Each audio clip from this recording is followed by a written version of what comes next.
Welcome Prince Institute, exercise 69, legal Dr. G.D. Bist, speed 160 words a minute, special for parliamentary reporter skill test. Ready?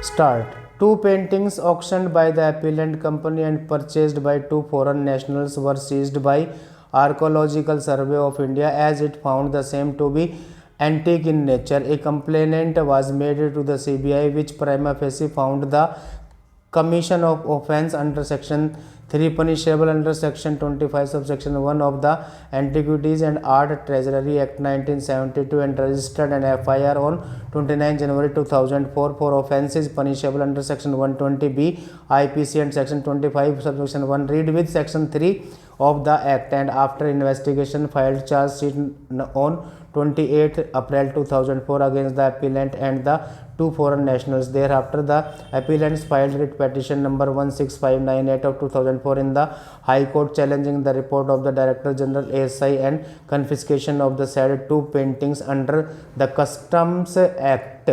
In the writ petition, neither the CBI was made a party nor was the FIR charge sheet challenged. The writ petition was disposed of by a consent order dated 24th March 2005 directing the competent authority to pass a fresh order. Again, writ petition were filed seeking to quash the FIR mainly on the ground that the basis of the FIR, that is the earlier report of the ASI, had been rendered redundant in view of the decision of the division of the High Court. The High Court dismissed the writ petition, agreed the auctioneers filed the appeals, dismissed the appeals the court. It is pertinent to note that in the instant writ petition, the relief prayed for is to quash the FIR and not the order passed by the trial court refusing to discharge the appellants from the criminal case filed by the CBI. The writ petition is mainly based on the ground that the basis of the FIR, that is the earlier report of the Archaeological Survey of India, has been rendered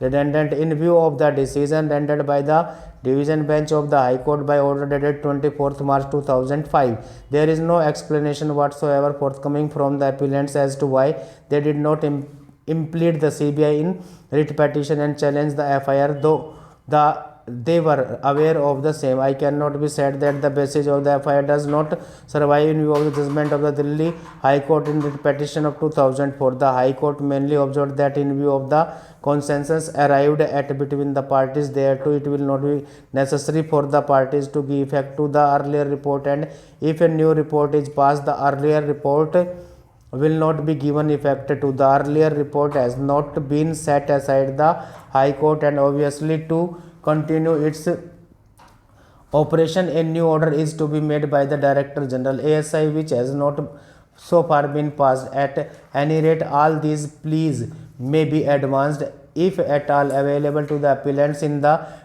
pending criminal case. The observation made by the High Court that it will not be necessary for the parties to give effect to the earlier report binds only the parties to the proceedings, and admittedly the CBI has not been implemented as party respondent in that writ petition. The jurisdiction of the High Court under section 226 to issue appropriate writs in extraordinary, equitable and discretionary prerogative writ mentioned therein may be issued only for doing substantial justice. No person is entitled to claim relief under Article 226 of the Constitution as a matter of course. The High Court rightly refused to exercise its discretion under Article 226 in favor of the appellants.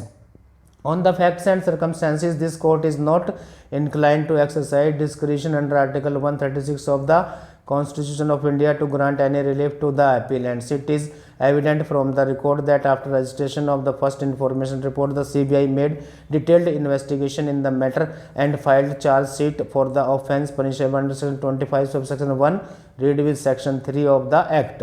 The trial court, having taken cognizance of offences, framed charges against all the concerned. The appellants have even filed discharge application before the trial court. It is not clear from the averments made in the writ petition as to the result of the said application. On the facts and in the circumstances, and keeping in view the progress made in the case, it is not possible at this stage to quash the very first information report. The trial court can consider whether the paintings in question are activities as alleged. Stop.